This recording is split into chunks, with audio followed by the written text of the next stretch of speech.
Nah, ada lagi pandangannya William James. William James ini punya pandangan tentang identitas. Menurut dia, identitas dalam diri seseorang itu bisa ada 3 jenis yang bisa saling berbeda.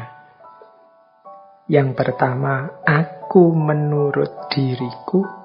Yang kedua, aku menurut orang lain. Dan yang ketiga, aku yang sebenarnya. Ini beda-beda. Pemahamanku terhadap diriku mungkin beda dengan pemahaman orang lain tentang diriku. Bahkan bisa juga beda dengan kenyataan diriku yang sebenarnya. Misalnya, ada orang yang permisif, menganggap dirinya itu baik terus. Padahal hakikatnya dirinya itu buruk. Dirinya itu suka bohong. Tapi dia merasa, loh, kebohonganku itu kan beralasan. Kebohonganku demi kebaikan. Sehingga kebohongan itu dihitung sebagai baik. Sebenarnya kan dia bohong. Sebenarnya dia ini pembohong. Tapi dia memahami dirinya sebagai orang yang baik, mulia. Mungkin orang lain punya pandangan berbeda. Mungkin dia tidak tahu faktanya, cuma ngerti setengahnya, ya dianggapnya, orang ini mungkin terpaksa bohong misalnya.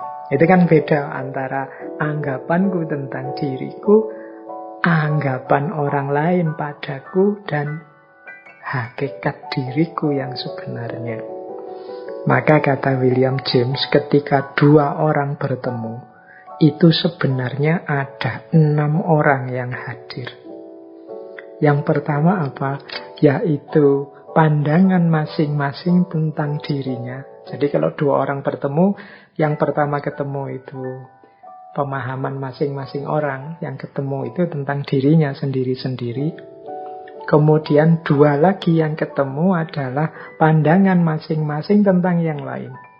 Pandanganku tentang dirimu dan pandanganmu tentang diriku. Ini kan 2. Dan yang ketiga, hakikat yang sebenarnya dari diri masing-masing.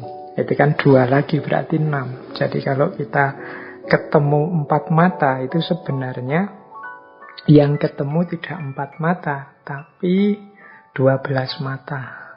Jadi yang 2 orang pertama ini aku menurut diriku masing-masing, 2 orang kedua aku menurut masing-masing kita menurut orang lain, dan yang ketiga aku yang sebenarnya. Ini masing-masing kan 2, jadi 6, matanya 2 jadi 12. Jadi pertemuan 4 mata itu sebenarnya pertemuan 12 mata.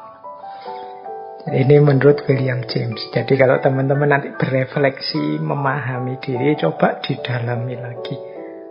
Di mana titik beda antara pandanganku tentang diriku sendiri dengan diriku sendiri yang sejati dengan pandangannya orang lain terhadap diriku.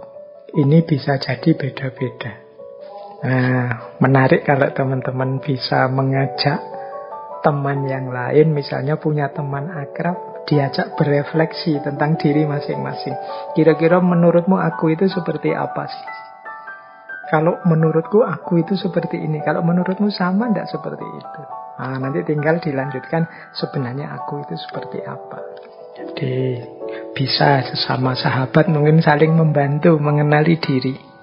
Kalau dalam ilmu psikologi itu tentang pengenalan diri itu kita dikenal ada 4 wilayah. Ada wilayah yang terbuka, ada wilayah yang tersembunyi, ada wilayah buta, dan ada wilayah yang tidak diketahui. Jadi ada wilayah open, ada wilayah blind, ada wilayah hidden, dan ada wilayah unknown. Wilayah open itu, wilayah yang terbuka itu sesuatu yang orang tahu, aku juga tahu. Misalnya, saya itu cerewet. Aku tahu aku itu cerewet. Nah, orang lain juga tahu kalau kita itu cerewet misalnya. Nah, ini I know. Oh, others juga know. Tapi ada wilayah yang hidden, tersembunyi. Wilayah tersembunyi itu yang aku tahu, tapi orang lain tidak tahu. Misalnya kita sendiri di kos. Aku tahu, aku itu kalau bangun tidur mesti kesiangan. Tapi karena aku di kos sendirian, tidak ada yang tahu. I know. Tapi others don't know. Ini namanya wilayah hidden.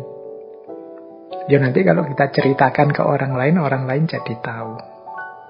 Ada wilayah blind. Wilayah blind itu wilayah buta yang kita tidak melihat itu. Ini wilayah yang I don't know. Aku tidak tahu. Tapi others know. Orang lain tahu. Ini untuk hal-hal yang tidak kita sadari. Misalnya kita itu mudah tersinggung kalau pas lapar misalnya. Kita mungkin tidak perhatian dengan itu. Pokoknya tidak sadar saja. Kalau lapar kita tersinggungan misalnya. Nah, ini orang lain mendeteksi. Wah, anak ini kalau lapar mengerikan ini. Kita tidak tahu. Orang lain tahu. I don't know. Tapi others know. Itu namanya wilayah blind. Nanti ada wilayah unknown. Wilayah unknown itu orang lain tidak tahu. Aku juga tidak tahu. Ini perlu pendalaman untuk menggali. Yang mungkin perlu waktu juga untuk mengenali. Ternyata aku ini, bisa itu, punya kualitas ini. Itu wilayah unknown. Ini kita perlu kontemplasi, perlu refleksi lebih dalam. Boleh nanti kalau ada teman, ada sahabat saling menilai, kalau yang sudah punya pasangan mungkin bisa suami istri atau teman sakos yang di kamar itu saling mengenali diri. Jadi coba ditulis ya yang kamu ngerti tentang aku. Nanti aku nulis yang aku ngerti tentang kamu. Nanti saya juga nulis aku tentang aku, kamu nulis juga tentang dirimu. Nanti kita cross check sehingga kita bisa mengidentifikasi mana yang open, mana yang hidden, mana yang blind. Nah setelah itu monggo masing-masing melakukan muhasabah, refleksi, kontemplasi sendiri-sendiri untuk menggali siapa tahu ada wilayah yang unknown, yang tidak diketahui. Ini salah satu jalan kita untuk memahami diri, mengenali diri, membangun identitas. Baik, jadi itu isu yang lain dalam kita memahami diri, mengenali diri, membangun identitas diri.